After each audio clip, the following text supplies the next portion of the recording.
आज विशेष तिथि है। हमारे श्री चैतन्य गौड़िया मठ के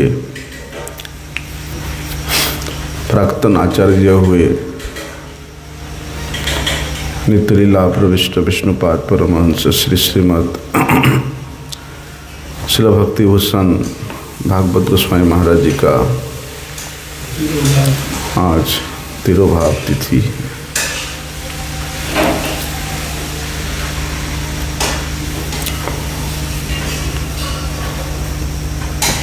दरवाजा बंद करना। और जगत गुरु शिल भक्ति सिद्धांत सरस्वती ठाकुर प्रभुपाद जी के प्रिय पार्षद शिल भक्ति कुमुद संत गोस्वामी महाराज जी का आज आविर्भाव तिथि पूजा में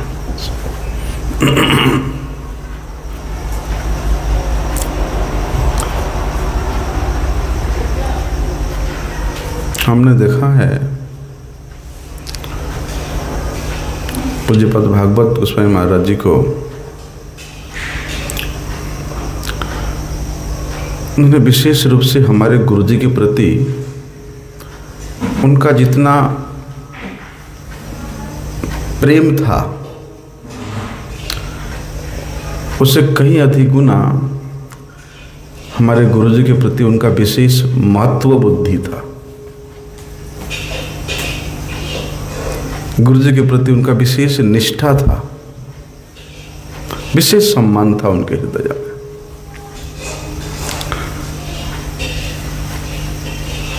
इसलिए प्राय महाराज कहते थे, हमारे प्राय गुरु भाइयों को बोले और मुझे भी बोला,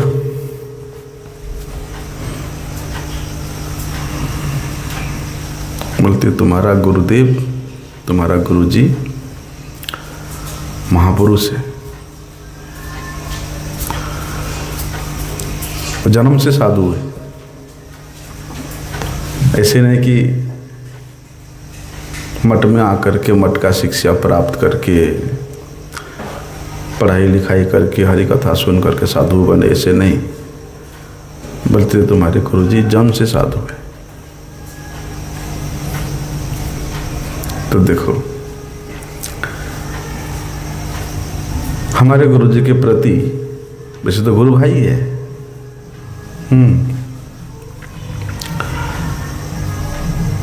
और गुरु भाई के प्रति इतना निष्ठा के साथ महत्व बुद्धि रखने वाला गुरु भाई बहुत कम मिलते हैं।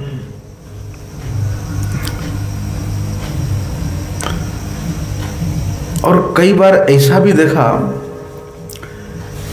जैसे गुरुदेव के सामने गुरु जी का शिष्य लोग जिस प्रकार से एक संभ्रम बुद्धि से रहते थे, संभ्रमित व्यवहार करते थे,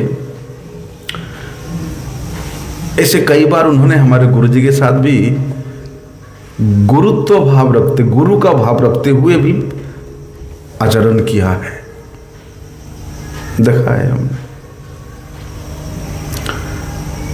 और विशेष रूप से वे जब हमारे गुरुजी के बारे में बोलते थे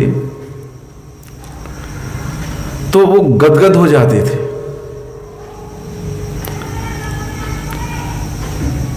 और बोलते थे कि गुरु के प्रति शिष्य का क्या निष्ठा है, उसको यदि देखना चाहते हो तो तीर्थ महाराज को देखो। तीर्थ महाराज अर्थात हमारे गुरुदेव ने उनके गुरुदेव के प्रति किस प्रकार एक शिष्य का भाव रखते हुए संपूर्ण जीवन व्यतीत किया।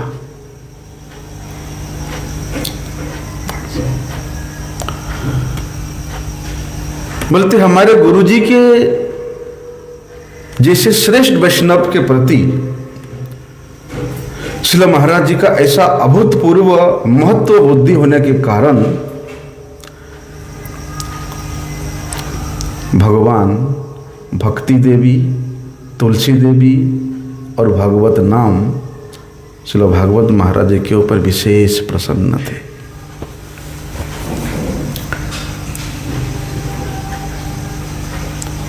हमने अपने जीवन में देखा तुलसी देवी के प्रति, तुलसी महारानी के प्रति कितना निष्ठा होना चाहिए, श्रील महाराज जी से सीखने को मिलता है। तुलसी जी के प्रति इतना निष्ठा था महाराज जी का, तुलसी सेवा के प्रति, तुलसी के सम्मुख बैठ करके हरि नाम करने का नित्य प्रति महाराज का बहुत निष्ठापूर्वक नियम था।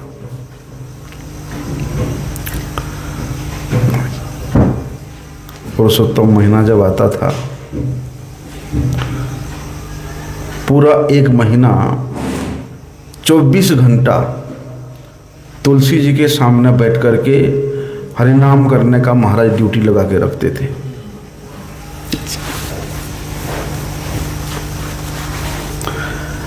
प्रारंभ खुद करते थे, सुबह सुबह 3-4 घंटा का प्रारंभ उनसे होता था। और बोलते तेजपुर शहर के जो लोग हैं वो लोग आके अपना नाम लिखवाते थे, महाराज हमारा भी नाम लिखो, हमारा भी 1 घंटा दो, हमें भी 15 मिनट, हम 20 मिनट दो। मतलब लोगों को टाइम ही नहीं मिलता था, मतलब लोगों के पास टाइम नहीं दिया जाता था कि नहीं अब तो हो गए। इतने लोग आते थे हरि नाम करने के लिए मठ में।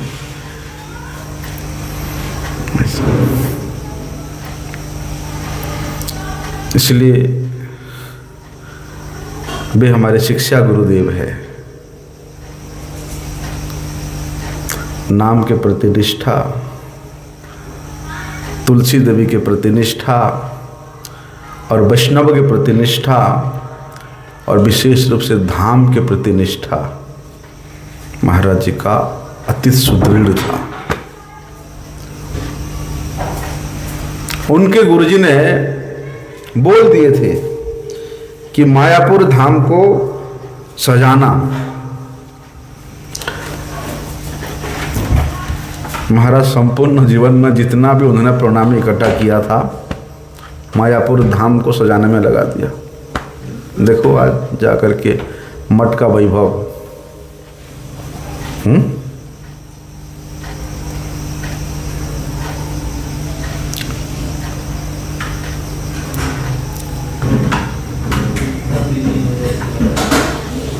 ऐसा श्रील महाराज जी का तो अपूर्व चरित्र है। आज श्रील भक्ति कुमुद संत गोस्वामी महाराज जी का भी आविर्भाव तिथि है। श्रील भक्ति कुमुद संत गोस्वामी महाराज जी पश्चिम बंगाल में नरमा नामक ग्राम में आविर्भूत हुए और उनके परिवार द्वारा घर में सेवित उनके जो विग्रह है श्री राधा रमन, उनके घर में जो सेवित विग्रह है उनका नाम था राधा रमन। तो उन्हीं घर के सेवित विग्रह के नाम से ही उनके पिताजी ने इनका नाम रखा था श्री राधा रमन दास। इनके पिता वैकुंठनाथ राय महाराज जमींदार थे, लेकिन जमींदार होने पर भी वैद्य कार्य में बड़े सुनिपुण थे। इसलिए वैद्य कार्य भी करते थे विशेष रूप से, जमींदारी तो जमींदारी है ही। और बोलते हैं ज्योतिष में, आयुर्वेदिक इलाज में बड़े सुनिपुण थे। जब गौड़िया मठ के भक्तों ने उनके उस नगर में जाते थे, उनके गांव में जाते थे, और पहले बार जब उनके साथ उनका भेंट हुआ, पहले भेंट से ही वे इतना प्रभावित हुए कि वो निमंत्रण देते थे कि आकर के हमारे घर में कुछ दिन आप लोग रहिए।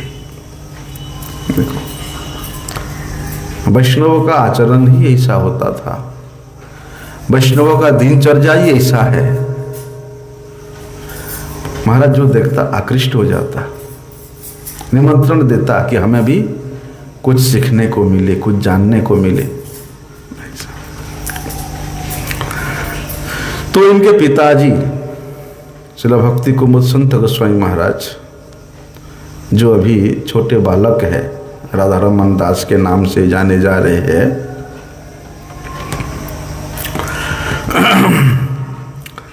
वे नियमित रूप से किसी ना किसी वैष्णव को, गौड़िया मठ के वैष्णव को निमंत्रण करते थे और विधिवत उनका सेवा करते थे। ये करते करते गौड़िया मठ के साथ उनका एक घनिष्ठ संबंध जैसा हो गया, घनिष्ठ परिचय हो गया।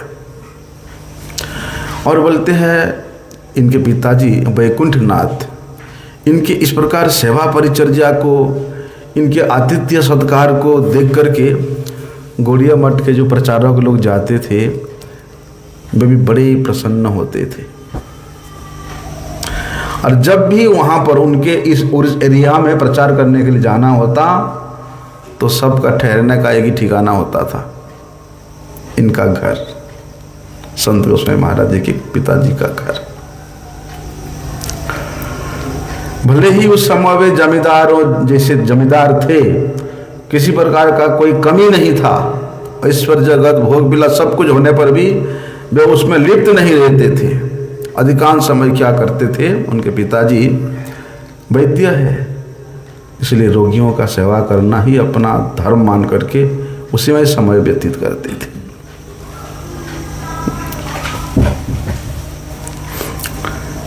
जब चैतन्य मठ से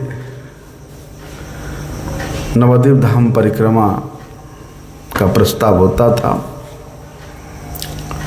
तो उस समय मठवासी लोग गांव-गांव में जाकर के भिक्षा करते थे। तो ऐसे ही कुछ मठवासी इनके घर भी इनके यहाँ जाते थे। जमींदार है लेकिन वे खुद उन मठवासियों के साथ लोगों के घर घर में जाकर के भिक्षा करके आते थे। कैसा दीनता है उनके पिताजी का। तो जिनके पिताजी में इतना गुण है उनके पुत्र कितना गुणी होंगे, समझ के देखो। इसलिए उन्होंने मठ के ब्रह्मचारियों की, सन्यासियों की भिक्षा संग्रह करने के लिए बहुत सहायता की है। क्यों? क्योंकि वे पारमार्थिक कल्याण की ही आकांक्षा रखते थे कि मुझे पारमार्थिक लाभ मिले। भले ही जागतिक ऐश्वर्य समृद्ध जमींदारी कुल होने पर भी उन्होंने स्वयं भिक्षा करने में किसी प्रकार का कोई संकोच नहीं करते थे।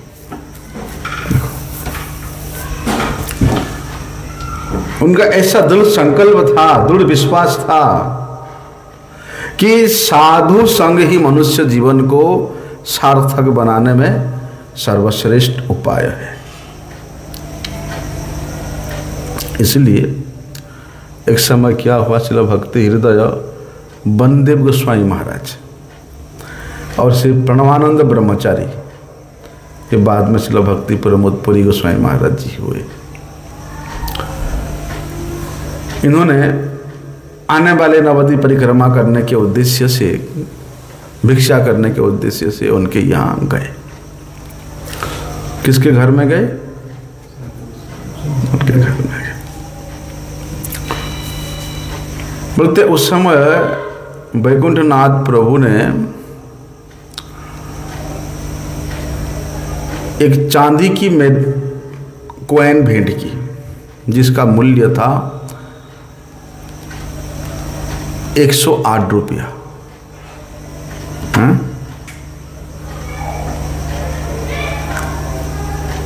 ये लगभग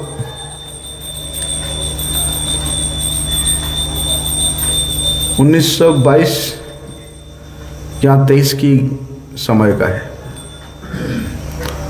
उस समय 108 रुपया के कम नहीं होते हैं।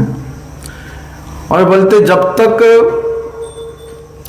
वहाँ पर श्रील वन गोस्वामी महाराज जी और शिलापुरी गोस्वामी महाराज जी उनके घर में ठहरे, तब तक इनके पुत्र राधारमन हमेशा उनके सेवा में लगे रहते थे, साधु सेवा में।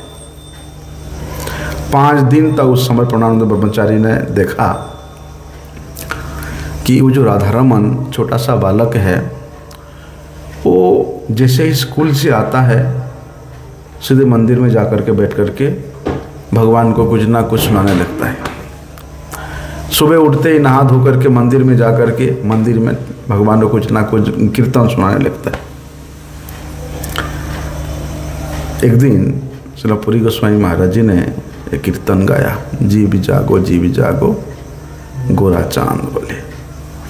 कीर्तन करने के पश्चात उन्होंने वो छोटे से बालक राधारमन को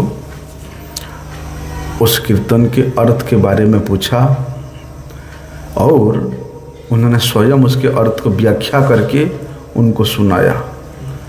तो श्री राधारमन, वे छोटा सा बालक, इतनी मनोयोग पूर्वक उनके उस व्याख्या को सुन रहे थे। तो पुरी गोस्वामी महाराज जी ने वो छोटे से बालक राधारमन के इस प्रकार कथा कीर्तन के प्रति प्रबल प्रेम को देख करके वे बड़े मुग्ध हुए थे, आश्चर्यचकित हुए थे। उन्होंने उनके पिताजी वैकुंठ नाथ राय से कहा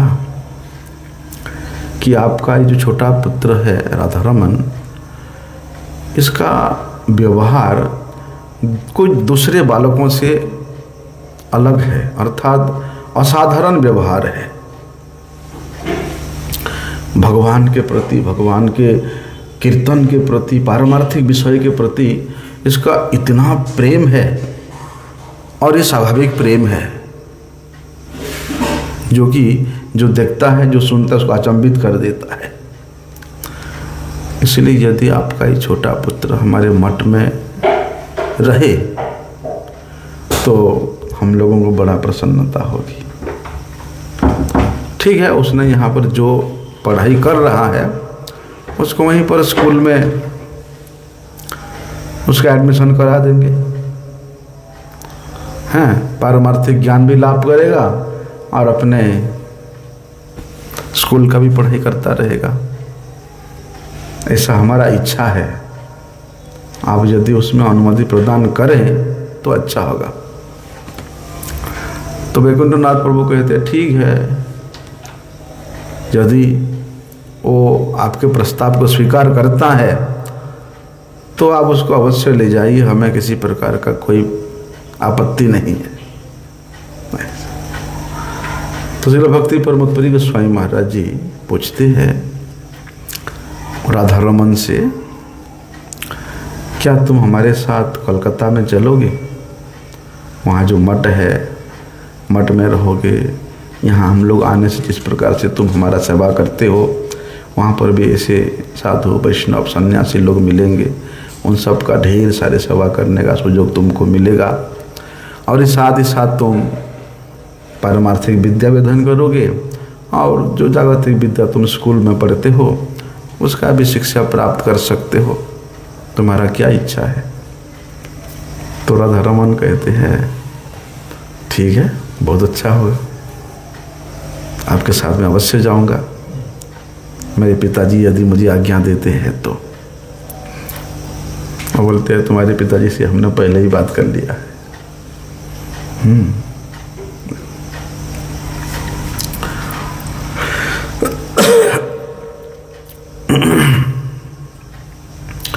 जैसे कोई एक युवक हो गया है और ऐसा प्रस्ताव को सुनकर के बड़े उत्साहित हो रहा है, ऐसे ही श्री राधारमन दास ने परमानंद ब्रह्मचारी से कहते हैं कि प्रभु जी, यदि आप लोग कृपा करके मुझे हरि गुरु वैष्णवों की सेवा में नियोजित करेंगे तो इससे बड़ा सौभाग्य क्या हो सकता है? वरम इससे मेरे सौभाग्य का वर्धित ही होगा। अर्थात उन्हें वहाँ जाने के लिए हामी भर दिया।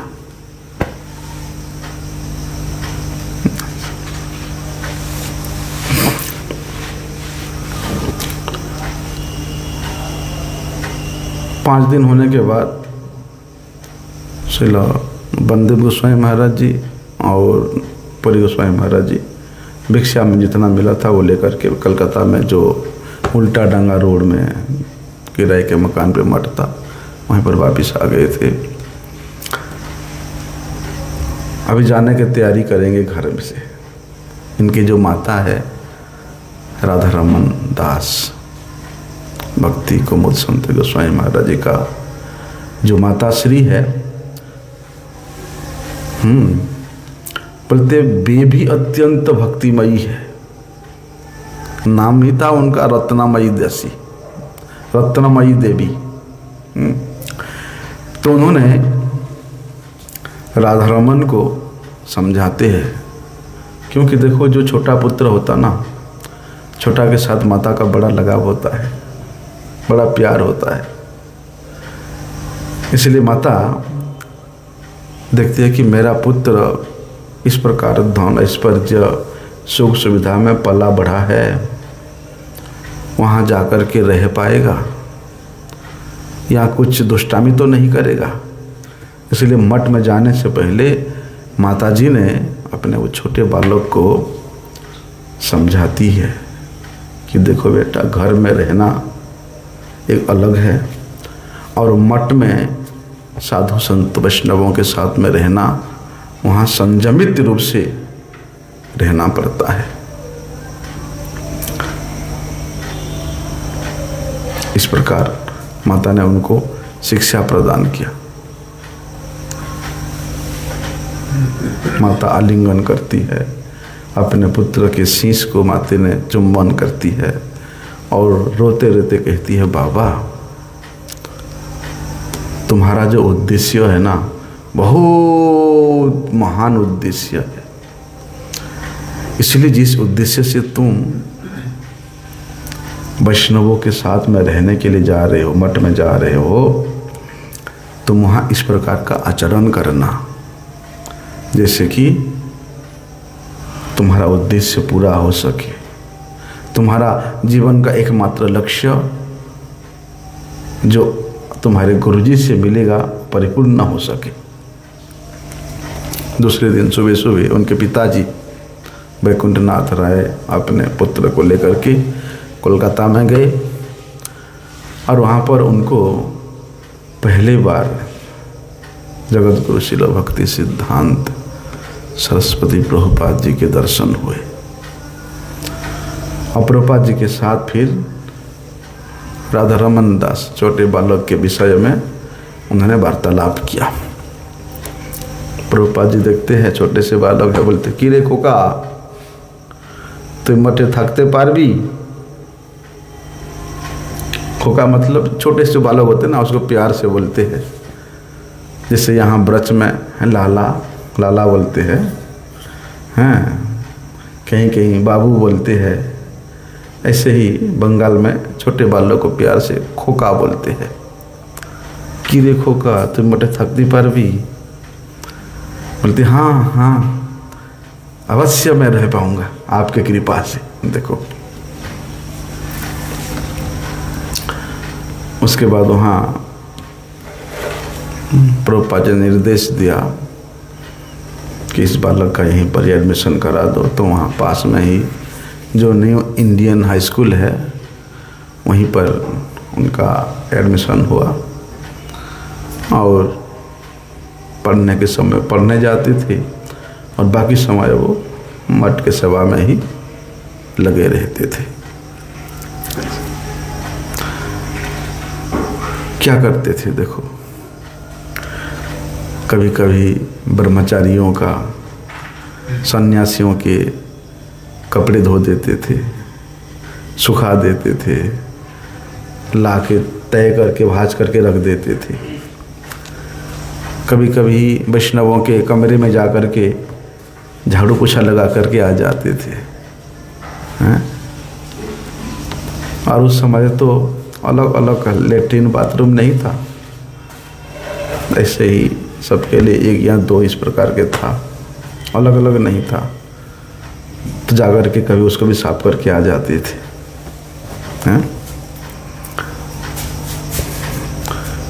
बड़े उत्साह से चैतन्य मठ का जो नाट्य मंदिर है, नाट्य मंदिर को बोलते हैं मंगल आरती होगा। मंगल आरती होने से पहले आकर के नाट्य मंदिर को झाड़ू पोछा लगा करके तैयार करके रख देते थे। कितना उत्साह। देखो पहले मठ में ऐसा शिक्षा था। हम लोग तो जब वृंदावन मठ में आए, आपने देखा होगा मंदिर का ऊपर और मंदिर के चारों तरफ जो परिक्रमा है, सुबह भी साफ करना है और शाम को मंदिर खोलने से पहले भी धो करके भाईपर लगा करके साफ करना है। और रोज इतना बड़ा नाट्य मंदिर को झाड़ू लगाई पोछा मारना है। एक साल तक हमको यही सवा दिया। आजकल किसी को बोल के देखो मंदिर में झाड़ू पोछा लगाने के लिए, बोलेंगे अरे हम यहाँ झाड़ू पोछा लगाने के लिए आए हैं। बोलते हैं मठ मंदिर में मार्जन सेवा जो है ना, सबसे उत्तम सेवा है।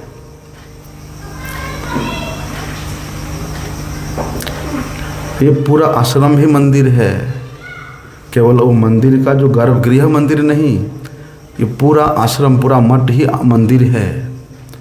इसलिए यहाँ पर कहीं पर भी आप झाड़ू लगाते हो, पोछा लगाते हो, ये मंदिर मार्जन ही है। कोई बोलते अरे हम इतना साल हो गया मठवासी हुआ है, हम झाड़ू पोछा लगाएंगे, हम बर्तन धोएंगे? नहीं। तो हमने वहाँ देखा वृंदावन मठ में परम गुरु जी के शिष्य लोग, अर्थात हमारे गुरुवर्ग लोग, वे लोग सुबह सुबह उठ करके झाड़ू पोछा लगा देते थे चारों तरफ। क्यों करते थे?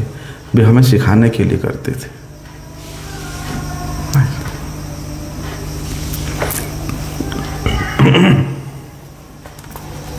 तो इस प्रकार से राधा रमन दास छोटे से बालक का मठवासियों की सेवा के प्रति, मठ के सेवा के प्रति ऐसा वृत्ति को देख करके मतलब सारी मठवासी उनके प्रति विशेष प्रसन्न थे, खुश थे। और इतना ही नहीं, ये राधा रमन दास बोलते इनका गला इतना सुमधुर कंठ है। आपने सुना कीर्तन? संत गोस्वामी महाराज का कीर्तन सुना आपने? अरे हमने तो वृद्धावस्था में दर्शन किया, वृद्धावस्था में ही सुना। क्या गला है। जैसे ही कीर्तन प्रारंभ होता था सुबह मंगला के बाद, सबसे पहले जाकर के बैठते थे। हमने देखा ऐसा मठवासी जीवन में, जो मंगल आरती में जितने मठवासी है सब नहा करके, धुला हुआ वस्त्र पहन करके, तिलक संध्या वंदन करके वे मंगला में आते थे और आकर के नाट्य मंदिर में स्तव स्तुति करते थे मंगल आरती से पहले। फिर जैसे मंगल आरती समाप्त हुआ, कोई रूम में नहीं जाएगा, सब नाट्य मंदिर में बैठ करके पूरा 1 घंटा जो प्रातःकालीन कीर्तन है ना वो होता था। उसके बाद 1 घंटा चैतन्य भागवत की पाठ होता था। क्या आनंद आता था, समय था वो। उसके बाद फिर जो जिसका सेवा है सेवा इत्यादि करते थे। ऐसे ही शाम को भी आरती हुआ। आरती से पहले ही सब मठवासी एकदम संध्या वंदन करके आ जाते थे। आरती के तुरंत बाद कीर्तन, 1 घंटा कीर्तन, फिर 1 घंटा श्रीमद् भागवत का पाठ। सारी मठवासी बैठते थे। ऐसा सिद्धा, ऐसा आचरण था।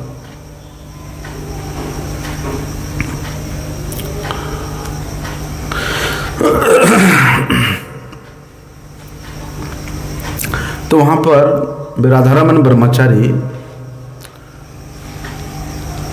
शिक्षा संपूर्ण हुआ उनका। वो हाई स्कूल में उन्होंने 10th क्लास तक पढ़ा, हाई स्कूल तक पढ़ा वहीं पर ही। अपने घर में वे 6ठी क्लास तक पढ़े थे। फिर वहाँ जाकर के 4 साल उन्होंने 7वीं 8वीं 9वीं 10वीं 10 क्लास तक पढ़ाई किया।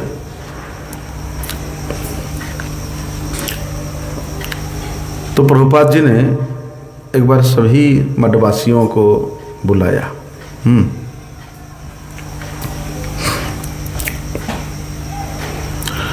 और कहते हैं प्रभुपाद जी कि ये जो छोटा सा बालक राधारमन,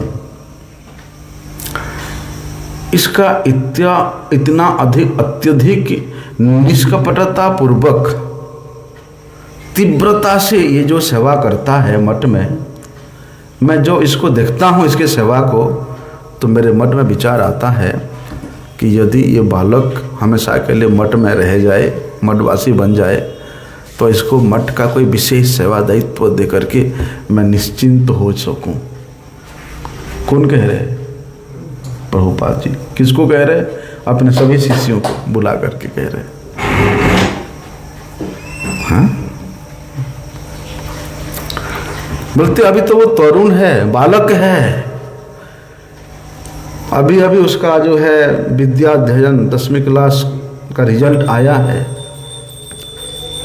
इसके बाद यहाँ वो वास करने का नहीं करेगा, मठवास करेगा नहीं करेगा, इसका निर्णय तो उसके माता पिता ही ले सकते, माता पिता के ऊपर निर्भर करता है।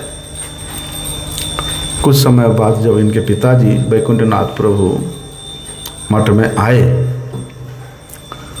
और उन्होंने अपने पुत्र को पूछा कि तुम आगे का जो विद्या अध्ययन जारी रखना चाहते हो, यदि तुम उच्च शिक्षा प्राप्त करना चाहते हो तो बोलो, हम उसका व्यवस्था करें, दूसरे किसी कॉलेज में तुम्हारा एडमिशन किया जाए। तो राधारमन ब्रह्मचारी कहते हैं, पिताजी हमने तो ये 4 साल के मठवास में यही सीखा है, असल प्रभुपाद जी से हमने यही सुना है कि जड़ विद्या जत मायार वैभव तुम्हार भजने बाधा, कि ये जो जड़ विद्या है ये क्या है? ये केवल मात्र भगवान की माया शक्ति का ही प्रकाश है। और भक्तिविनोद ठाकुर जी ने भी शरणागति में यही लिखा है कि विद्या और गौरवे भ्रमी देशे देशे धन उपार्जन करी, अपने पिताजी को कह रहे हैं। इसलिए क्या होगा यदि आप मुझे उच्च शिक्षा प्राप्त करा भी दोगे, पढ़ा भी दोगे, तो उसके मत में, उसके गर्भ में मैंने फिर देश विदेश में घूम घूम करके पैसा अर्जन करूँगा, क्या लाभ होगा? और चैतन्य भागवत में भी यही वर्णन है, पढ़े के ने लोग कृष्ण भक्ति जानी वारे, से यदि न हिल तबे विद्या की करे। वे छोटे से बालक अपने पिता को कहते हैं कि पिताजी, लोग किस लिए पढ़ते हैं, पढ़ाई किस लिए करते हैं? बड़ी नौकरी करने के लिए करते हैं, बड़ा ऑफिसर बनने के लिए करते हैं, बड़ा सैलरी पाने के लिए करते हैं। बोलते नहीं, बोलते हैं कृष्ण भक्ति जानने के लिए ही पढ़ाई होता है। यदि पढ़ लिख करके भगवान कृष्ण के चरणों में मति नहीं हुआ, भक्ति नहीं हुआ, तो फिर उस इतना कष्ट से उसने जो विद्या अर्जित किया है उसका क्या लाभ है? क्या फायदा है? देखो आगे कहते हैं राधारमन ब्रह्मचारी, पिताजी हमने तो यही सुना है। क्या सुना है? शास्त्रों के इस वाणी को वैष्णवों के मुख से, और उसी को ही हमने अपने हृदय में धारण कर लिया है कि मैं अपने इस मनुष्य जीवन के बहुमूल्य समय को उच्च शिक्षा प्राप्त करने में, जागतिक सुख सुविधा अर्जन करने में बोलते मैं इसको व्यर्थित करना नहीं चाहता हूँ और नहीं करूँगा। मैं पारमार्थिक शिक्षा प्राप्त करना चाहता हूँ जिससे कि मठवास करने का जो वास्तविक उद्देश्य है वो मेरा पूरा हो सके, पूर्ण हो सके।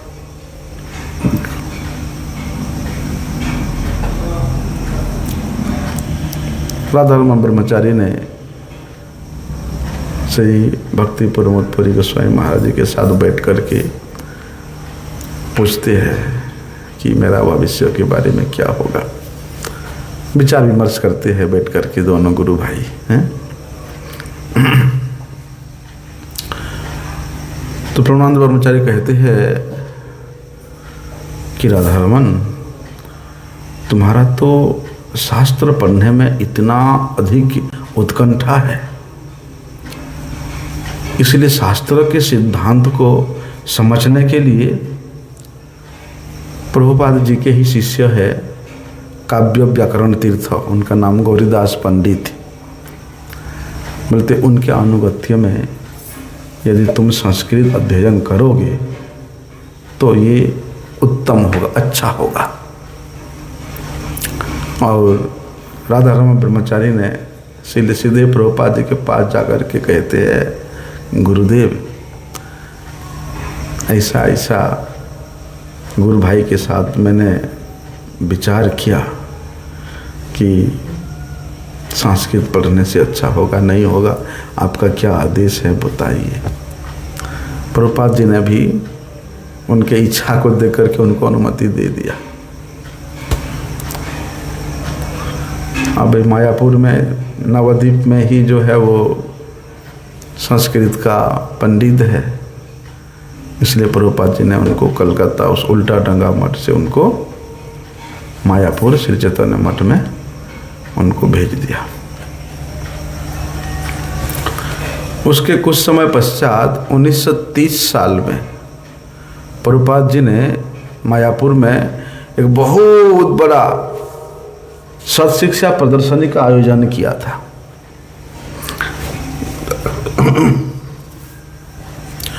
और उस प्रदर्शनी में राधारमण ब्रह्मचारी को, जो कि अभी संस्कृत शिक्षा अध्ययन कर रहा है, उनको भी उस सभा में, उस कार्य में कुछ एक विशेष सेवा करने के लिए निर्देश दिया था। सेवा किया था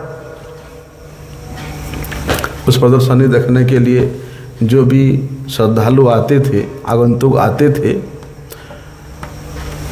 उस प्रदर्शनी के बारे में वो समझाते थे हैं कि इस प्रदर्शनी का, इस चित्र का ये सिद्धांत है, ये लीला है, ये उद्देश्य है। बड़े शास्त्रीय युक्ति संगत व्याख्या करते थे सबको। और प्रभुपाद जी ऊपर में बारंडा में घूमते घूमते ये सब सुनते थे। हाँ, लेकिन वे नहीं समझ पा रहे, नहीं देख पा रहे हैं प्रभुपाद जी को। राधारमण ब्रह्मचारी की प्रभुपाद जी सुन रहे हैं।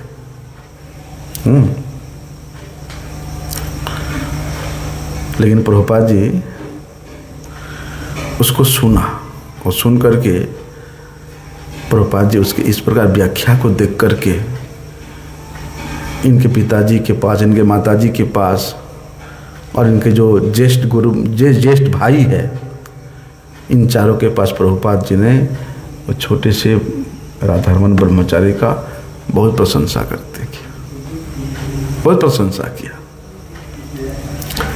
प्रभुपाद जी ने वैकुंठनाथ प्रभु को और उनके पत्नी श्रीमती रत्नमयी देवी से कहा, बोलते आपका ये जो सबसे छोटा पुत्र राधारमण, इसके उम्र के अनुसार, इसके आयु के अनुसार ये बहुत योग्यता अर्जन कर लिया है। हर समय संस्कृत व्याकरण अध्ययन कर रहा है और निष्कपट रूप से यहाँ रह करके धामवासी वैष्णव वृंद का बड़े निष्कपट रूप से सेवा कर रहा है। उस प्रदर्शनी के समय इनके परिवार वाले भी आए थे देखने के लिए और प्रदर्शनी को, उनके माता पिता, दोनों भाई और भी अड़ोस पड़ोस के ढेर सारे लोग। तो राधारमण ब्रह्मचारी ने वहाँ पर सबको बिठा करके प्रभुपाद जी की महिमा उनको सुनाते हैं। प्रभुपाद जी की शिक्षा का जो संपद है, जो सिद्धांत है, गौड़ीय मठ का क्या वैशिष्ट्य है, और उस प्रदर्शनी में जो भी विषय दिखाया गया है, उस विषय में क्या गहन उद्देश्य है, उसके संबंध में वे अपने माता पिता भाइयों को समझा रहे हैं। और अपने माता पिता दोनों भाई से कहते हैं कि आप लोग श्रील प्रभुपाद जी की चरणाश्रय ग्रहण करके अपने जीवन को सौभाग्यवान बनाने के लिए प्रयास करें। मैं आप लोगों से यही प्रार्थना करता हूँ। अपने माता पिता को कह रहे कि आप लोग प्रभुपाद जी का चरणाश्रय ग्रहण करें, उनसे दीक्षा प्राप्त करें, उनसे मंत्र प्राप्त करें। माता पिता और दोनों बड़े भाई अपने छोटे पुत्रों की ऐसा योग्यता को देख करके और माता पिता को एक अच्छे कार्य में लगाने के लिए प्रार्थना कर रहे हैं, उसको देख करके भी अवाक हो गए। तब उन्होंने वैकुंठनाथ प्रभु ने तीनों पुत्रों के सहित और उनकी पत्नी बोलते 5 जन निश्चय किया कि एक साथ हम लोग प्रभुपाद जी के चरण आश्रय ग्रहण करेंगे, उनसे नाम दीक्षा प्राप्त करेंगे। उससे दूसरे दिन ही प्रभुपाद जी ने श्री वैकुंठनाथ प्रभु को, उनके धर्मपत्नी श्रीमती रत्नमयी देवी को, उनके दोनों पुत्र श्री राधा श्याम दास और राधा विनोद राय और छोटा पुत्र राधारमन राय, ये 5 को हरिनाम प्रदान किया और 5 के ऊपर एक साथ अपने कृपा वर्षण की। देखो प्रभुपाद जी ने राधारमण ब्रह्मचारी के माता पिता से पूछते हैं, क्या आपको ये राधारमण के आगे भी मठवास बनने में कोई आपत्ति तो नहीं है? अर्थात मठवास कर सकता है ना, कोई प्रॉब्लम तो नहीं है तुम्हें? दोनों पति पत्नी उत्तर देते हैं, गुरुजी हम तो इस बालक को आपके चरणों में सौंप दिए हैं, आपकी सेवा के लिए हमने समर्पित कर दिया है, इसलिए कृपा करके आप इसको अपने सेवा में लगा के रखिए।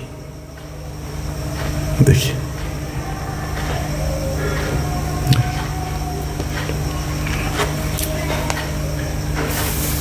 प्रभुपाद जी ने कई पत्रिका का प्रणयन किया था, दैनिक, साप्ताहिक,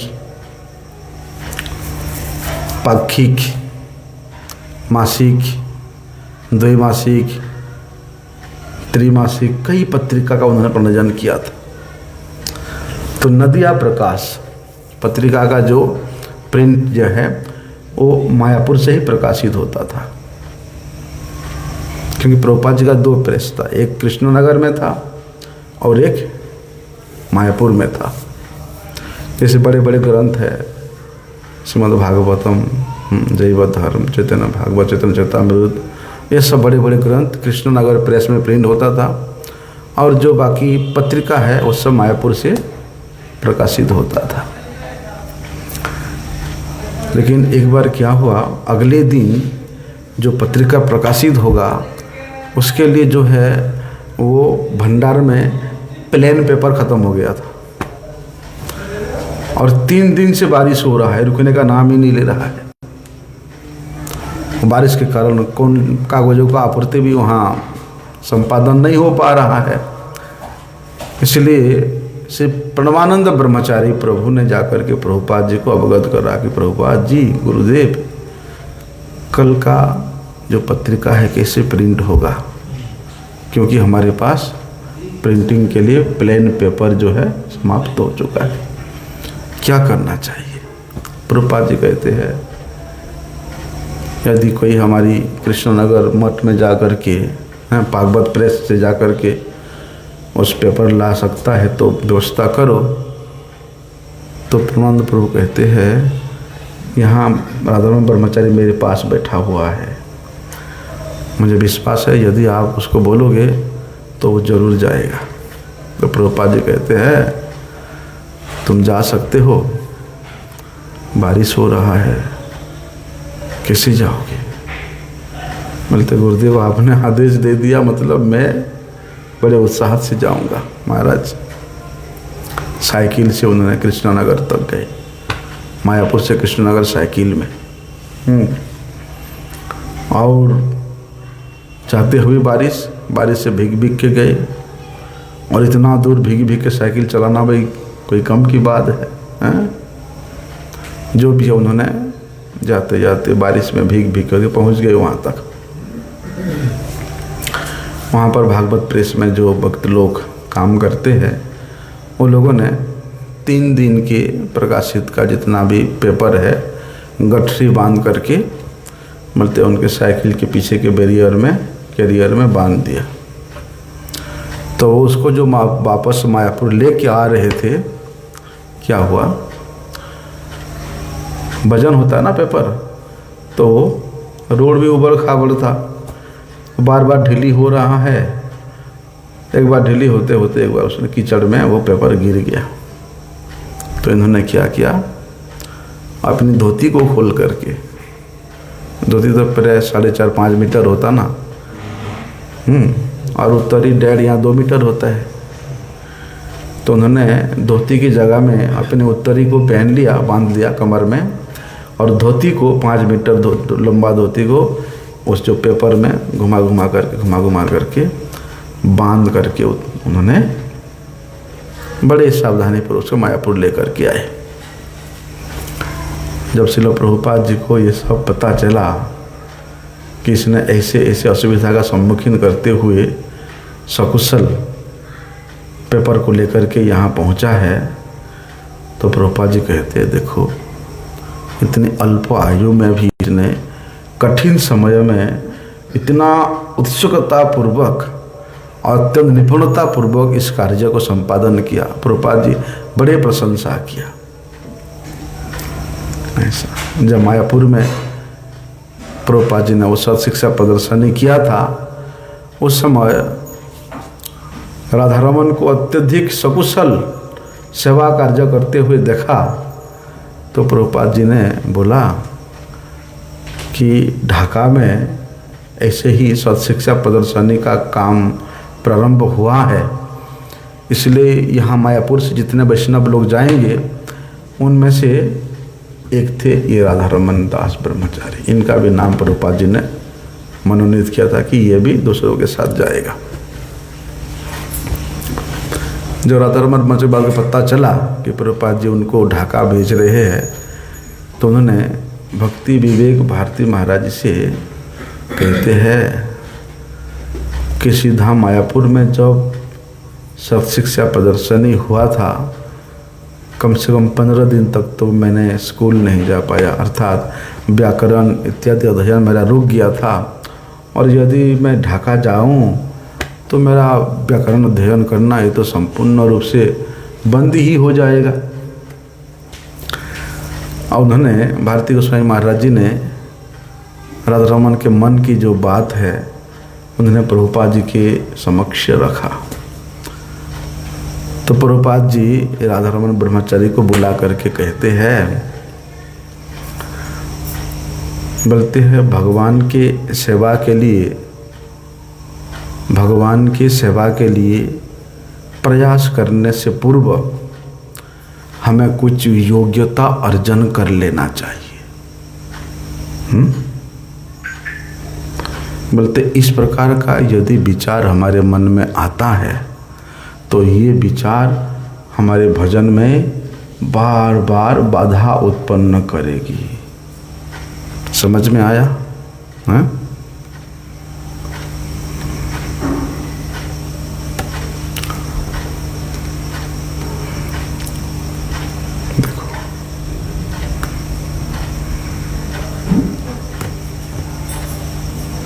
लेकिन कुछ संस्था है ऐसा, मैं अपनी ही बात बोलता हूँ। मैं जब मठ में आना था, घर छोड़ना था, तो इस्कॉन का कुछ किताब पढ़ करके मैंने इंस्पायर हुआ था। और मैंने वृंदावन में जो इस्कॉन का सेंटर है वहाँ गया था। तो वहाँ ऑफिस में मुझे लेके गए 2 ब्रह्मचारी और कहते हैं कि ऐसा ऐसा ही लड़का आया है और वो यहाँ रहना चाहता है। तो मुझे ऑफिस में लेकर के पूछते हैं कितना पढ़ाई किए हो, तुम्हारा एजुकेशनल क्वालिफिकेशन क्या है। मैंने बोला जो भी बोला। बोलते हैं जाओ तुम्हारा जो डिग्री है उसको कंप्लीट करके आओ। ऐसा बोला उन्होंने, अभी मुझे याद है। कंप्लीट करके आओ जाओ। लेकिन देखो प्रभुपाद जी कहते हैं हरि सेवा करने से पहले, हरि सेवा के लिए प्रयास करने से पहले हमें कुछ व्यवस्था अपना कर लेना चाहिए, कुछ योग्यता अर्जित कर लेना चाहिए।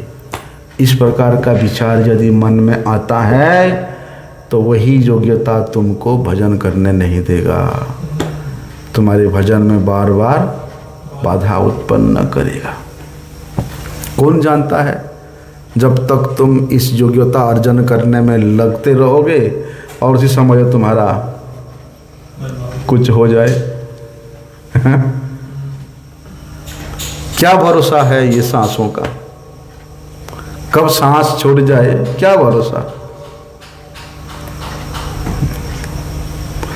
इसलिए जीवन का अवधि जो है ये अत्यंत क्षणिक है। जब हम अपने श्वासों को भी विश्वास नहीं कर सकते तो फिर उस योग्यता होने के बाद ही हम भजन करेंगे तो उसका क्या गारंटी है।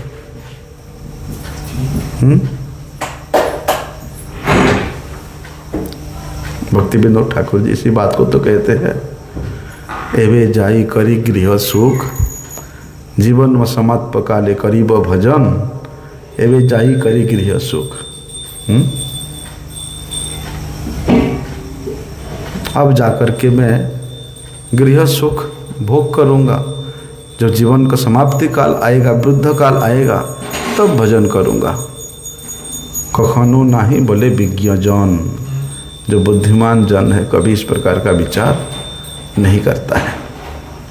बोलते हैं धान खेतों में लगा हुआ है, अब धान पक गया है और अब सूर्य जब तक है, जब तक धूप हो रहा है तब तक भैया धान को काट करके खेतों में सुखा दो, नहीं तो बारिश आएगा तो सब सुहा हो जाएगा। देखो अभी 5 दिन से बारिश हो रहा है, लोगों का गेहूं कट कट करके सब खेतों में पड़ा हुआ है, पानी के बीच में डूबा हुआ है,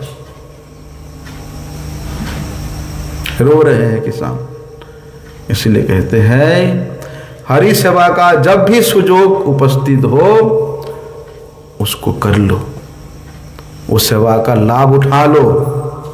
स्वतंत्र रूप से व्याकरण पढ़ने का, स्वतंत्र रूप से ज्ञान अर्जन करने का अपेक्षा हरि सेवा में नियुक्त होने से तुम्हारे अंदर सभी योग्यता अधिक अपने आप आ जाएगी।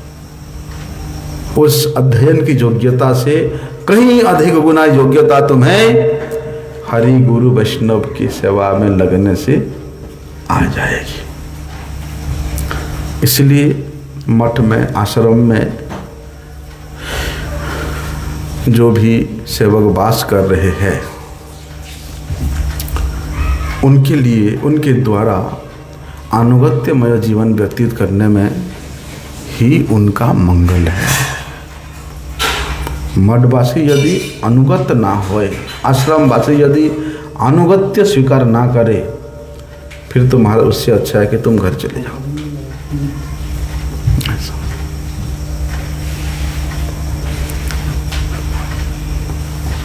प्रभुपाद जी का ये कृपापूर्ण निर्देश को राधारमण ब्रह्मचारी ने उसको अपने जीवन का मूल शिक्षा के रूप में, मूल मंत्र के रूप में हृदय में धारण कर लिया। बड़े निष्ठापूर्वक उन्होंने हमेशा मठ के सेवा में, आश्रम के सेवा में, वैष्णवों के सेवा में निमग्न रहा। ऐसे करके 1934 साल में श्रील प्रभुपाद जी ने इनको बाग बाजार गौड़िया मठ में दीक्षा प्रदान किया, ब्राह्मण दीक्षा। वही नाम ही है, राधा रमन ब्रह्मचारी नाम। ऐसा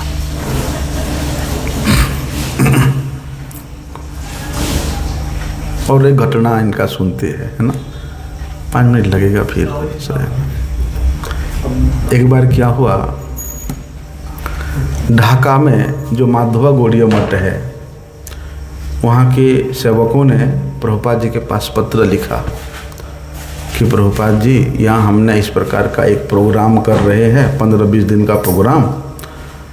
यदि आपके पास संभव है, कोई अच्छा गाने वाला, अच्छा कीर्तन करने वाला कोई मठवासी है तो कृपा करके आप भेज देंगे तो अच्छा होगा। तो प्रभुपाद जी के आंखों में कौन है? राधा रमन ब्रह्मचारी। ये बड़े सुंदर गाता है, इसको ही भेजा जाए। प्रभुपाद जी उसको बुलाए, कहते हैं जाओगे? जाऊंगा। अकेले जा पाओगे? हाँ, अकेले चला जाऊंगा गुरुदेव। और गुरुदेव का आज्ञा प्राप्त करके राधा रमन ब्रह्मचारी ढाका जाने के लिए तैयार हुए। पहले तो भैया उसमें जाना पड़ता था, समुद्री जहाज में जाना पड़ता था। हाँ, तो उन्होंने पहले समुद्री जहाज में जाना, फिर उस रोड के द्वारा बस में जाना होता था। तो सुबह सुबह जाकर के उन्होंने पहले जहाज में, अभी तक टिकट सब लोग लिए थे लेकिन कोई आया नहीं था। इन्होंने जहाज में जाकर के जो खिड़की वाली सीट है वहाँ बैठे थे। जैसे जैसे जहाज में अन्य अन्य यात्री आने लगे, एक करके सब लोग अपने अपने सीट में बैठ करके बैठने लगे। तब क्या हुआ, सब लोग देखते हैं, अरे ये बच्चा अभी अच्छा सीट में बैठा है, मिडिल सीट है, एकदम शायद विंडो वाला सीट है। तो सबका नज़र उस सीट में था। तो सभी लोग क्या किया, उसको उठा दिया। उनको बोलते अपने सीट बदलो, जैसे दादागिरी चलता है ना,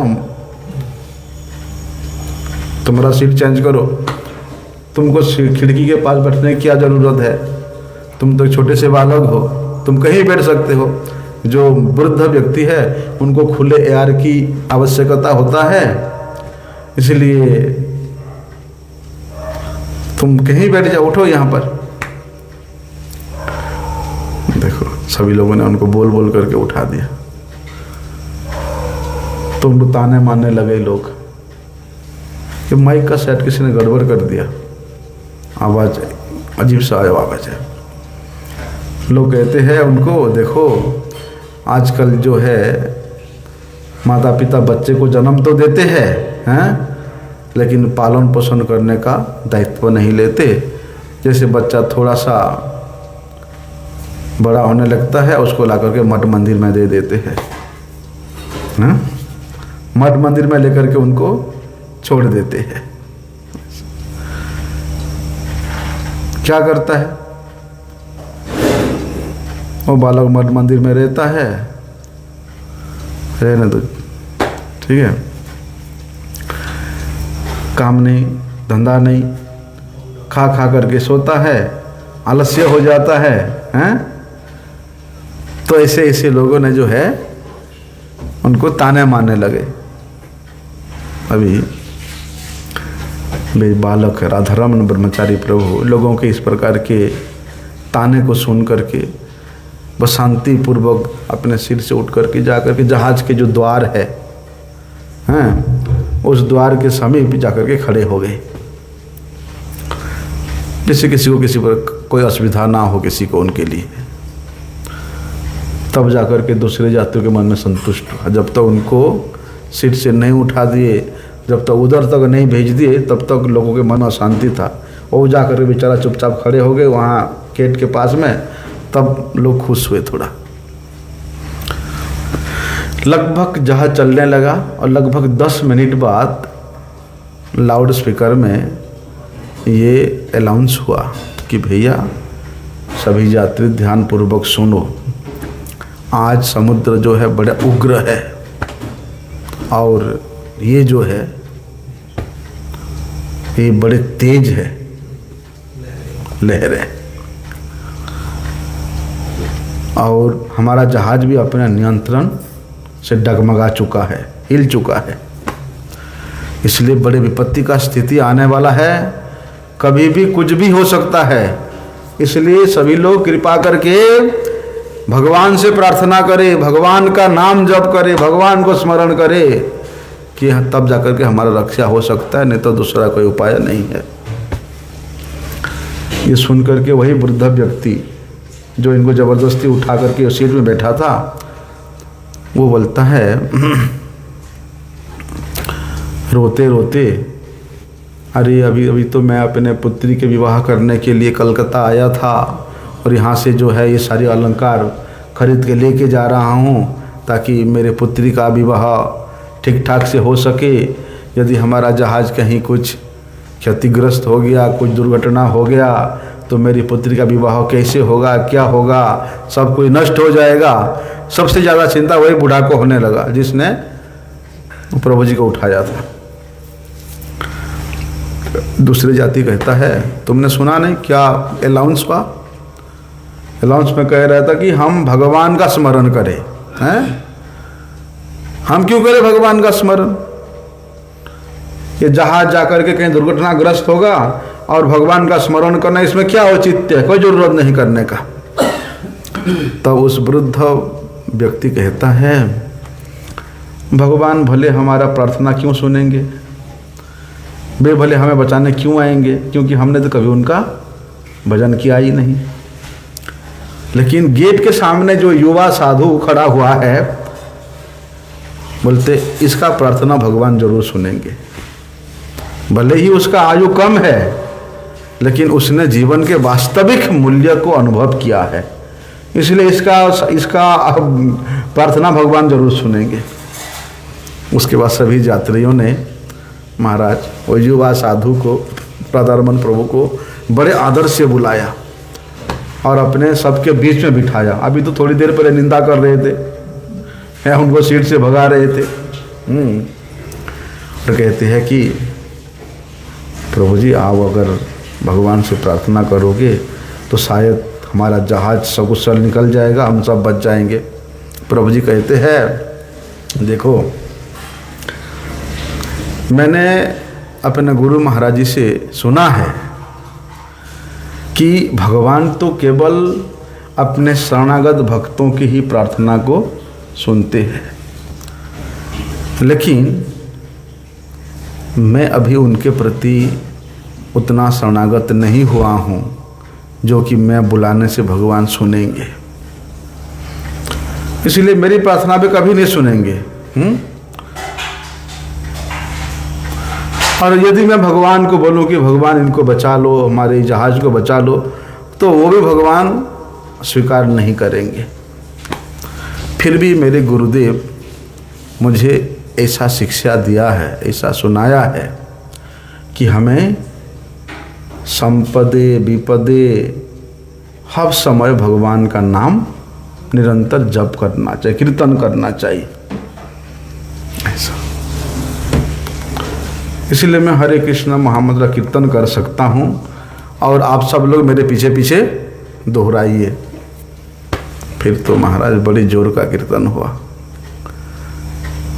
और इनका प्रभु जी का गला इतना सुरीली कंठ है और भक्ति पुत हृदय से जो भगवत नाम निकले वो तो महाराज पशु पक्षी तक के हृदय को विगलित कर दे, भले ही ये नास्तिक मनुष्य ही क्यों ना हो।